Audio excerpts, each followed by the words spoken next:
Ini repot.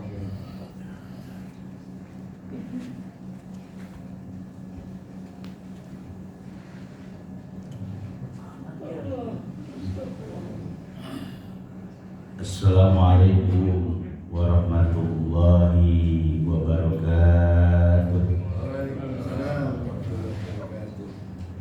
Alhamdulillahirabbil alamin wassalatu wassalamu ala asyrafil anbiya'i wal mursalin sayyidina wa habibina wa syafi'ina wa maulana Muhammadin al-hadi ila siratil mustaqim wa ala alihi wa ashabihi ajma'in wa la hawla wa la quwwata illa billahil aliyyil azim. Allahumma rabb Jibril wa Mikail wa Israfil wa Ijrail fatir samawati wal ard alimul ghaibi wasyahadah anta tahkumu baina ibadika bima kanu fihi yakhtalifun ihdini lima ukhtulifa fihi minal haqqi bi'idnika innaka tahdi man tasya' ila siratil mustaqim.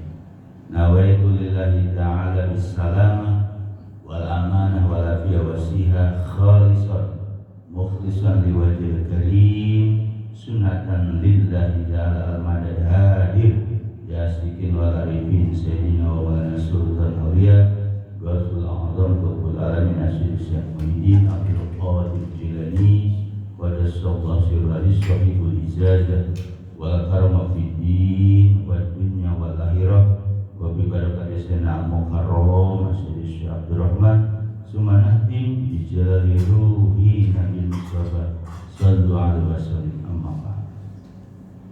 Para jamaah, bapak-bapak, bagaimana kabar sehat semua? Alhamdulillah, bersyukur kepada Allah pada malam ini kita masih diberikan kesempatan untuk bisa hadir di ta'lim. Mudah-mudahan hadirnya kita di tempat yang mulia ini Allah ampuni dosa-dosa kita. Allah mudahkan urusan kita, Allah luaskan rezeki kita, Allah berkahkan umur kita, Allah berkahkan keluarga kita, Allah berkahkan anak-anak kita, dan Allah berkahkan dalam segala hal. Amin ya rabbal. Baiklah, kita lanjutkan kajian tafsir kita, yaitu tafsir Sofatul Tafasir, masih di surat Al-Baqarah. Bismillahirrahmanirrahim. Walladzina yu'minuna bima unzila ilaika. Walladzina, dan orang-orang yang yu'minu, beriman, atau mereka beriman, bima unzila, dengan apa yang unzila telah diturunkan ilaika kepada kamu, wa ma unzila, dan apa yang unzila telah diturunkan min qablika, dari sebelum kamu, wa bil akhirati, dan dengan akhirat, hum yuqinun, mereka yakin. Ulaika ala hudan mir rabbihim, mereka memperoleh hidayah mir rabbihim, dari Tuhan mereka. Wa ulaika humul muflihun, dan mereka hanyalah orang-orang yang beruntung. Ini adalah salah satu ayat yang meneruskan tentang tanda-tanda orang yang muttaqin atau orang bertakwa. Jadi orang bertakwa dituntut, diminta, yaitu untuk percaya. Walladzina yu'minu bima unzila ilaika, untuk percaya, untuk yakin kepada apa yang diturunkan ilaika, kepadamu, yaitu kepada Nabi Muhammad. Tafsirannya yusaddiquna, ayat tegasnya yusaddiquna, mereka orang-orang muttaqin itu membenarkan bima bikulli ma ji'ta bihi anillahi ta'ala, membenarkan dengan segala sesuatu apa yang didatangkan oleh engkau dengan sesuatu tadi, yaitu berupa Quran, anillahi ta'ala, dari Allah subhanahu wa ta'ala. Nah, masalah keimanan, maka orang bertakwa itu dituntut, diminta untuk beriman apa yang diturunkan kepada Nabi Muhammad. Karena untuk percaya aja orang mungkin masih ragu kan. Apalagi kalau orang itu tahu kecilnya Nabi Muhammad, ya kan? Sedangkan orang-orang Mekah ini kan tahu dia ponakannya Abi Thalib. Dia mah cucunya siapa? Abdul Muthalib. Masa iya sih begitu? Makanya ketika orang itu percaya apa yang diturunkan kepada Nabi Muhammad, maka gelar dia muttaqin, orang bertakwa. Jadi memang untuk percaya yang sejaman itu orang masih banyak tanda tanya, pertanyaan-pertanyaan. Kayak di masyarakat lah, kita tahu dia mudanya, kita tahu dia siapa, tiba-tiba Allah angkat derajatnya jadi orang besar. Bagi orang yang gak menerima keutamaan Allah yang diberikan kepada seseorang, kira-kira orang itu mau menerima apa kagak? Enggak. Tapi sudah dibuktikan oleh Abu Bakar Siddiq. Beliau ini sahabat Nabi, bahkan jadi mertuanya. Ketika beliau Isra Mi'raj, kata Nabi, wahai sahabatku Abu Bakar, apa kau percaya apa yang aku alami Mi'raj tengah malam? Apa kata Abu Bakar? Bukan hanya itu aja, aku percaya apa yang kau ucapkan lebih dari itu. Makanya Abu Bakar bilang, Abu Bakar Siddiq yang pertama kali membenarkan ucapan Rasulullah atau Nabi Muhammad ketika itu. Nah, orang-orang bertakwa ini, mereka dituntut beriman, bukan beriman di mulut doang. Nah, kata-kata yu'minuna itu fi'il mudhari, menunjukkan istiqbal, zamanul istiqbal, zamanul ati. Bahwa percayanya itu bukan hanya ditujukan ketika umat yang zaman Nabi Muhammad, sekarang ini zaman modern. Percaya nggak orang dengan Al-Quran sekarang? Percaya nggak Pak? Percaya itu Quran dari Allah. Percaya nggak? Harus percaya. Sekalipun ada banyak orang meragukan, itu kan tulisan manusia dicetak, ya kan? Tapi kita harus yakin, harus percaya. Jadi kalau zaman sekarang percaya apa yang diturunkan 400 abad yang lalu ke Nabi Muhammad, termasuk predikat takwanya lebih dari orang-orang dulu.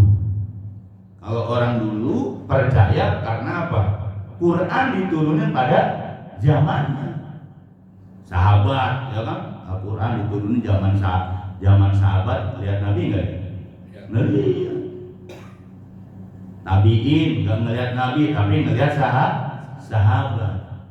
Lah kalau zaman kita, taunya Quran udah jadi mushaf Utsmani aja, sudah terkumpul kan. Kalau dalam sejarahnya kan Quran ada yang di batu ditulis kan, ada yang di tulang, ada di kelapa kurma, di mana-mana tuh. Bahkan nggak ada titiknya, nggak ada patah kasrohnya, nggak ada.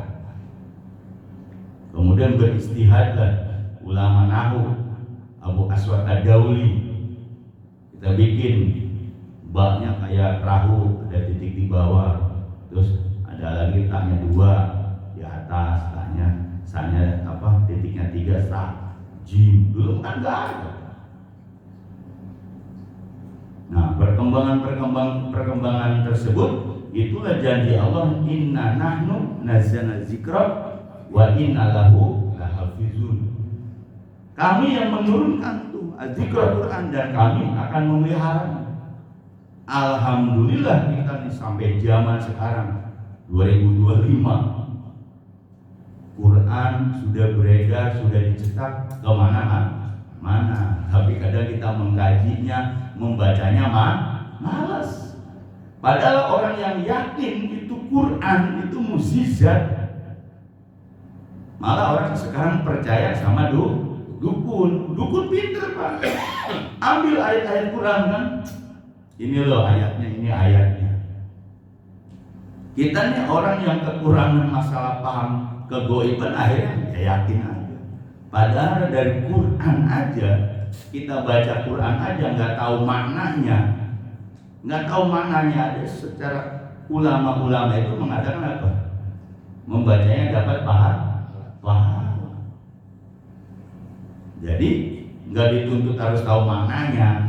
Kalau seandainya kita nih yang terpelajar, anak pesantren, anak ini deh tahu arti kan, nah itu dituntut untuk memahami secara dalam. Tapi Quran hanya cukup kita membaca aja tanpa tahu arti. Itu kalau secara ujroh upah dapat. Bahkan huruf-huruf Al-Quran itu mukjizat. Coba ada ayatnya diulang sampai ada orang menangis karena mengulang ayat yang dibacanya. Jadi walladzina yu'minuna bima unzila ilaika, itu yang dituntut sekarang untuk mengimani apa yang diturunkan oleh Nabi Muhammad, bukan zaman Nabi Muhammad saja, tapi zaman kita sekarang. Kita harus percaya.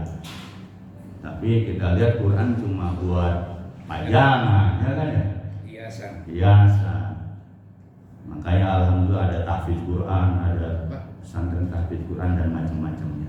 Dan mudah-mudahan kita termasuk ahli Quran. Amin. Ya walaupun misalnya enggak baca semua, seenggaknya kulu atau apa ya. Belum Quran bukan? Quran. Jadi yusodikuna membenarkan di sini kata-kata sodako yusodiku bukan hanya sekedar membenarkan, ya saya membenarkan, bukan. Tapi membenarkan Al-Quran itu yang kita baca itu benar loh, tulisan dari Allah.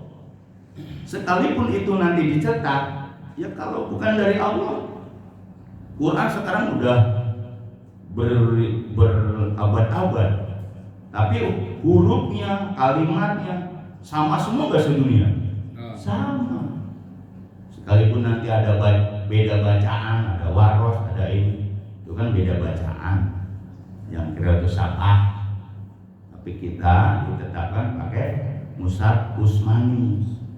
Kan ada bacaan waduha jadi waduhe, gitu kan? Itu kira itu sabah. Jadi kira sabah itu ada sahabat-sahabat dengar dari Nabi, ada yang sahabat lain bacanya begini, makanya dikumpulin dari kira sabah, ada kira 7. Kalau kita pakai yang Utsmani, banyakkan hafaz. Yusodikuna itu membenarkan, bukan hanya sekadar membenarkan, ini benar loh dari Allah nih, walaupun dicetak zaman sekarang nih. Kan dulu ulama dulu nulis kan pakai tangan, belum ada cetakan modern ditulis. Kalau dulu suka ada pameran buku, kitab-kitab, ada tulisan pakai tangan. Di LBIG ada Quran gede dia tulis pakai tangan. Saking apanya, itulah mukjizat. Mukjizat itu sesuatu yang orang dulu maupun sekarang nggak bakal bisa mampu nandingin Quran. Sampai sekarang sarjana-sarjana tafsir hadis, apa bisa mereka bikin Quran? Nggak bisa. Cuman di kita emang kurang ngederes bahasanya, kurang ngederes Quran. Coba kalau dideres, setelah kita ngaji, dikaji, didalami, itu ada paham-paham timbul dari kita itu, dari otak benak kita. Misalnya kita nggak bisa, ada terjemah sekarang, terjemah Quran dari Departemen Agama itu. Nah kalau terjemahnya itu bukan Quran, itu terjemah. Kalau ada Quran ada terjemahnya tuh, istilah kita nggak punya wudhu juga nggak jadi masalah karena ada terjemah kayak tafsir. Ini kan tafsir. Jadi Al-Quran kalau kita baca secara dalam ke dalam itu nanti Allah kasih paham di situ. Sekalipun itu orang awam.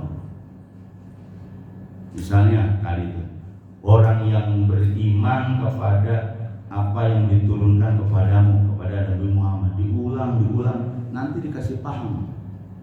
Pemahamannya apa? Akan disinkronkan dalam kehidupan bermasyarakat. Dia harus percaya apa yang turun kepada Nabi Muhammad. Sama ketika masyarakat mengangkat pemimpin, dia juga harus percaya ke masyarakat itu. Harus percaya. Itu nanti koneknya ke situ, aplikasinya ke situ. Kenapa orang beriman itu dituntut untuk percaya kepada Al-Quran yang diturunkan kepada Nabi Muhammad? Andai orang Islam, aku Islam, gak percaya apa yang diturunkan kepada Nabi Muhammad itu benar dari Allah, apa yang terjadi? Umat Islam sampai ke kita nih pasti merubah-rubah. Kayak agama di luar, dirubah-rubah. Ada baru, ada penjajahan baru, ada lama. Tapi Quran ada yang berubah? Enggak ada. Ada Josoros itu pengen rubah Quran, langsung orang Islam bersepakat apa membantah. Jadi satu kalimat aja dirubah, pasti seluruh dunia protes. Tuh Al-Quran. Nah, Al-Quran ini kita selalu percaya kepada Nabi Muhammad dan apa yang diturunkannya, yaitu apa yang diucapkan oleh Nabi Muhammad itu Quran semua, bukan hawa nafsu, bukan. Apa itu dari Quran semua, karena beliau dapat wahyu. Jadi ucapan Nabi itu Quran semua karena Jibril dulu nemenin. Apa-apa Jibril datang, kan secara goib. Ada yang datangnya kayak jaros, kayak lonceng bunyinya, kayak serino. Ada yang masuk ke dalam kolbunya, baru dikalamin sama Nabi Muhammad. Tapi itu dari Allah semua. Nah makanya orang-orang sekarang ketika dia ngangkat seorang pemimpin, presiden maupun apalah, gubernur ke bawah, dia harus percaya. Percaya apa? Bahwa dia itu, bahasa dulu, dia membawa perintah dari Allah. Atiullah wa atiur Rasul wa ulil amri minkum. Makanya ulama-ulama itu sepakat, patuhlah kepada Allah, patuhlah kepada Rasul, patuh juga sama ulil amri. Nah kalau di dalam keagamaan sebutnya ulama. Ya kalau di kampung namanya ada RT, ada RW kan. Ulil amri, dia membawa perintah umat. Tentu harus kelakuannya si pemimpin tadi sesuai dengan Quran dan hadis yang dibawa oleh Rasulullah.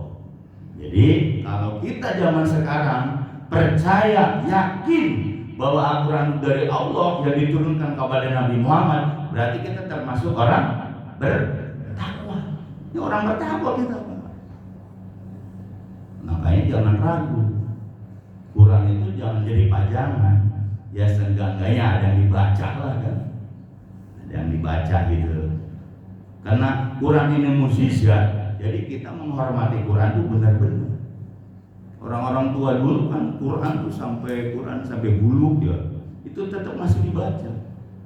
Bahkan amalannya Quran dia. Makanya kata si Biazami kalau pengen kada pikun, kadang kan penyakit pikun susah. Itu sehari harus baca 1 ayat supaya kagak pikun kita. Umur 70 kagak pikun, 80 nggak pikun. Apalagi kalau ulama udah pikun, waduh, ilmu hilang. Makanya untuk ngejaga saya biasa itu seenggaknya sehari ada 1 ayat atau 2 ayat dibaca. Ya kalau kita nggak bisa baca Quran yang gede ya puluh tiap hari kan. Allah ahad Allah somad itu kan Quran. Jadi penyakit pikun itu diobati dengan baca baca Quran. Nggak mungkin kayak Sebiasa itu bohong. Beliau sampai umur 90 itunya masih, ingatannya masih masalah keilmuan. Oh ternyata untuk menjaga kepikunan itu dengan membaca Al-Quran. Kan kasihan kalau ulama pikun kan, masya Allah sayang sekali ilmunya kan. 90 masih ingatan keilmuan masih ini. Nah itu salah satunya kalau ngobatin pikun supaya nggak pada pikun kita nih Pak, seenggaknya sehari baca Quran, mau palak binas kayak, mau ayat kursi kayak, kan itu Quran. Jadi membenarkan apa yang didatangkan oleh engkau, yaitu oleh Nabi Muhammad, itu dari Allah. Pokoknya jangan ada kata-kata itu kan cetakan manusia. Dan cetakan itu nggak mungkin istilahnya akan terjadi kalau bukan dari Allah. Pembuktiannya apa? Sampai sekarang Al-Quran masih dijaga oleh Allah Subhanahu wa Ta'ala, dan sampai dijaga oleh para tahfiz sekarang. Ada yang 30 juz, ada yang ini, alhamdulillah masih ada yang jaga. Kalau kita kan nggak bisa mungkin menjaga Quran ya, yang dibaca kita Quran, surat-surat kecil termasuk bagian menjaga Al-Quran. Wa ma unzila min qablika